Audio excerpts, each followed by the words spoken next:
Hi viewers, welcome to our channel. ప్రస్తుతం మనతో పాటు దాము బాలాజీ గారు సీనియర్ జర్నలిస్ట్ ఉన్నారు. వారితో ఒకసారి మాట్లాడదాం. సార్ నమస్కారం. సార్ నమస్తే సార్, తమిళనాడులో దేవరా సినిమాకి అసలు థియేటర్లే ఎక్కువగా లేవు. కలెక్షన్స్ కూడా ఫస్ట్ రోజు చూసుకుంటే చాలా అంటే చాలా తక్కువగా వచ్చాయి. అయితే దీనికి గల కారణం పవన్ కళ్యాణ్ గారు అని అంటున్నారు సార్. అంటే పవన్ కళ్యాణ్ గారికి కార్తిక్ గారికి మధ్య ఒక చిన్న జరిగింది కదా వివాదం. దీని నేపథ్యంలోనే అక్కడ ఎవరు కూడా దేవరా మీద ఇంట్రెస్ట్ చూపించలేదు, మా హీరోని అంటారా అని చెప్పేసి వాళ్ళు కూడా ఆగ్రహం వ్యక్తం చేశారు. అందుకే దేవరాకి ఇటువంటి కలెక్షన్స్, ఇటువంటి థియేటర్స్ ఇచ్చారంటున్నారు. మరి మీరేం చెప్తారు సార్ దేవరా సినిమా పైన?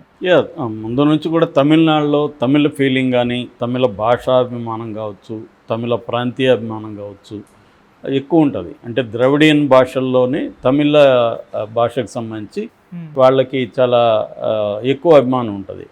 మనం కానీ అంటే నేను దాదాపు తమిళనాడుకి మాది బార్డరే, అట్లాగే కర్ణాటకలో కూడా చాలా కాలం ఉన్నాను. ఈ రెండు రాష్ట్రాల్లో కూడా కంపేర్ చేస్తే తెలుగుతో పోలిస్తే వాళ్ళకి తమిళ భాషాభిమానం పట్ల ఎక్కువ. అందుకని ఇప్పుడు బస్సు లాంటిది మనం ఇంగ్లీష్లో బస్సు అంటాం, వాళ్ళు దానికి కూడా పేరుందో ఏదో ఉంది పదం, అలాగా వాళ్ళు ప్రతిదానికి ఒక తమిళ పదం కనిపెట్టుంటారు. సో తమిళ ఫీలింగ్ అయితే ఎక్కువ వాళ్ళకి. అందుకని నాన్ తమిళ్ సినిమాలను కూడా వాళ్ళు అంత ఈజీగా మనం ఇక్కడ తమిళ సినిమాలను యాక్సెప్ట్ చేసి ఇచ్చి చేసినట్టుగా వాళ్ళు అక్కడ చేయడం తక్కువ. సో ఈ కాంటెక్స్ట్లో జస్ట్ ఈ దేవర రిలీజ్ ముందే కావాలనే పవన్ కళ్యాణ్ దేవరను దెబ్బకొట్టడానికి ఈ పని చేశాడనేది ఇప్పుడు ఇంటర్ప్రిటేషన్ వచ్చింది. ఎందుకంటే మామూలుగా తీసుకుంటే సత్యం సుందరం మెయ్యలగన్ తమిళ్లో, అది మెయ్యలగన్ తమిళ ప్రీ రిలీజ్ ఫంక్షన్లో కార్తీ దాంట్లో వన్ ఆఫ్ ద హీరోస్, అంటే రెండు క్యారెక్టర్లాగా సినిమా చేశారు. అది ఎవరు హీరో అనలేము, అరవింద్ స్వామి కార్తీ ఇద్దరికి ఈక్వల్ ఇది ఉంటుంది. సో ఆ సినిమాకి సంబంధించిన ప్రీ రిలీజ్ ఫంక్షన్లో ఆ యాంకరు లడ్డు కావాలా నాన్న అని సరదాగా మేము మాట్లాడింది. దాంట్లో ఇతను నేను దాని మీద స్పందించను, వద్దు అది సెన్సిటివ్ ఇష్యూ లడ్డు అనేదని నవ్వుతూ చెప్పాడు. ఎందుకు నవ్వుతూ చెప్పాడంటే ఆ అట్మాస్ఫియర్ అంతా నవ్వుతూ జరుగుతుంది, హ్యాపీగా ఉంది, ఆమె సరదాగా నవ్వుతూ ఉంటే అదే కాంటెక్స్లో నవ్వుతూ చెప్పాడు. అంత తప్ప ఆయన లడ్డు కోసం నవ్వింది కాదు, లేకపోతే డెరగేటరీగా ఆయన ఏం మాట్లాడలేదు. అయినా పవన్ కళ్యాణ్కి ఎందుకు అంత సీరియస్ కోపం వచ్చింది, అంత సీరియస్గా వార్నింగ్ ఎందుకు ఇచ్చాడు అనేది అప్పుడు అందరూ కూడా ఆశ్చర్యపోయారు.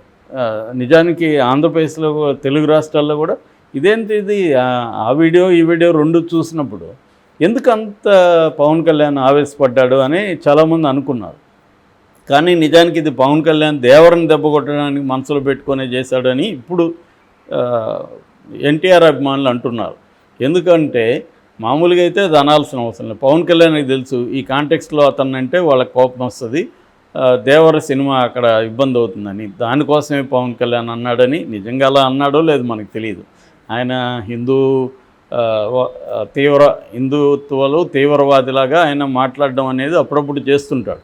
ఆయన ఏది మాట్లాడినా తీవ్రత ఉంటుంది. పవన్ కళ్యాణ్ ఏది మాట్లాడినా ఒక ఇంటెన్సిటీ ఉండకుండా ఉండదు. అలాగే ఆయన ఒక పక్క మార్క్సిజం కమ్యూనిజం మాట్లాడినప్పుడు కూడా అంతే తీవ్రంగా మాట్లాడాడు. చెగువెర గురించి మాట్లాడేటప్పుడు కూడా అంతే తీవ్రంగా మాట్లాడాడు. ఇప్పుడు భక్తి ఎక్స్ట్రీము ఇటువైపు వచ్చి కూడా అంతే తీవ్రత మాట్లాడాడు. సో అలాగా మాట్లాడా లేకపోతే ఒక ప్లాన్డ్గా దేవరని దెబ్బతీయాలని మాట్లాడాడు తెలియదు, కానీ వీళ్ళు అలా అంటున్నారు. అయితే రిజల్ట్ అయితే మాత్రం ఖచ్చితంగా పవన్ కళ్యాణ్ మాట్లాడడం వల్ల దేవరికి తమిళనాడులో మాత్రం దెబ్బ తగిలింది. ఏమైందంటే పవన్ కళ్యాణ్ వ్యాఖ్యలకి ఇమీడియట్గా కార్తీ అయితే సారీ చెప్పాడు. కార్తీ సారీ చెప్పడానికి వెనక కూడా అతని ప్రయోజనాలు ఉన్నాయి. ఎందుకంటే అతని సినిమా సత్యం సుందరం కూడా నిన్ననే రిలీజ్ అయింది కాబట్టి దీని మీద ప్రభావం పడుతుంది. ఎందుకంటే అది వాళ్ళ ఓన్ ఇన్ హౌస్ ప్రొడక్షన్, సూర్య జ్యోతికనే దాన్ని ప్రొడ్యూస్ చేశారు. ఆ రకంగా కూడా వాళ్ళకి ఇబ్బంది అవుతుంది కాబట్టి ఎందుకు వచ్చింది కూడా సారీ చెప్పేద్దామని అన్ఇంటెండెడ్ మిస్అండర్స్టాండింగ్ అని, అంటే నేను అలా ఏమీ చేయలేదు, బట్ అపార్థం అయితే జరిగింది కాబట్టి నేను సారీ చెప్తున్నా. అతను సారీ చెప్పాడు విత్ డీప్ రెస్పెక్ట్ అని కూడా పవన్ కళ్యాణ్కి ఒక బిస్కెట్ వేశాడు, సారీ చెప్పాడు. దాని తర్వాత ఎవరో ఫ్యాన్ దీని నుంచి సూర్య పేరుతో 3 రోజుల దీక్ష అని కూడా కామెడీకి పెట్టారు. సో ఇదంతా అయిపోయింది. దీనివల్ల ఏమైందంటే తమిళనాడులో ఉండే హీరోలు కావచ్చు, తమిళనాడులో ఉండే ఆర్టిస్టులకి కోపం వచ్చింది.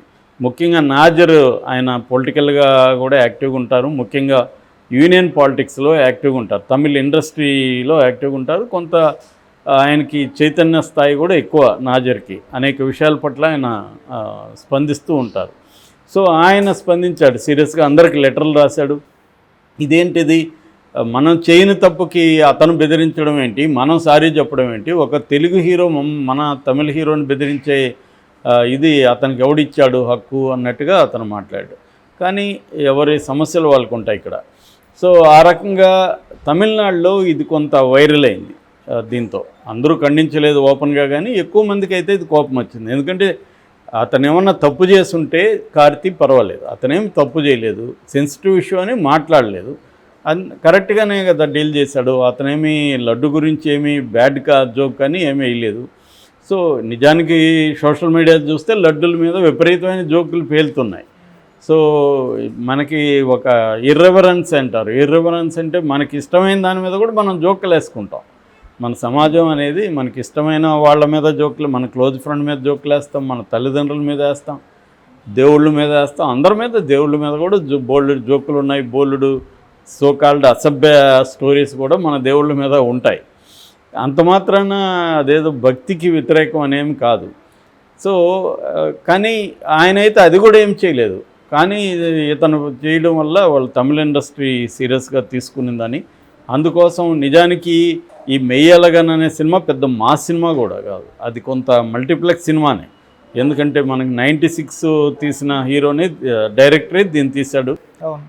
ఇది నేను కొంతవరకు చూశాను, ఫుల్గా చూడలేదు, అంటే దీంట్లో ట్రైలర్లో చూశాను. చూస్తే అది అర్థమైంది ఏంటంటే ఒక డీసెంట్, ఒక ఇద్దరు ఫ్రెండ్స్ లేదా ఇద్దరు వ్యక్తుల మధ్య జరిగే స్టోరీ.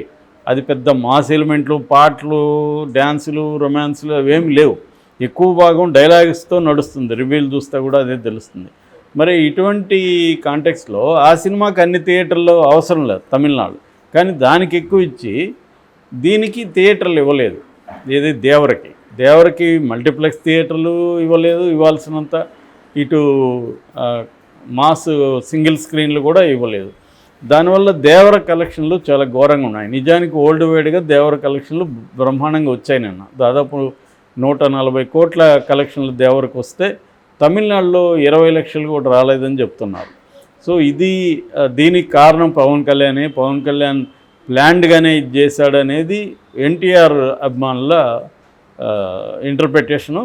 ప్లాన్గా చేశాడా లేదా పక్కన పెడితే, ఖచ్చితంగా పవన్ కళ్యాణ్ అలా రియాక్ట్ అవ్వడం వల్ల తమిళ ఇండస్ట్రీలో దేవర ఖచ్చితంగా ఇబ్బందులకైతే గురైంది. ఈవెన్ నార్త్లో కూడా అంత గొప్పగా ఏం ఫేర్ చేయలేదు, కానీ బెటర్. నార్త్ ఇండియాలో 7 crores నిన్న కలెక్ట్ చేసిందని చెప్తున్నారు.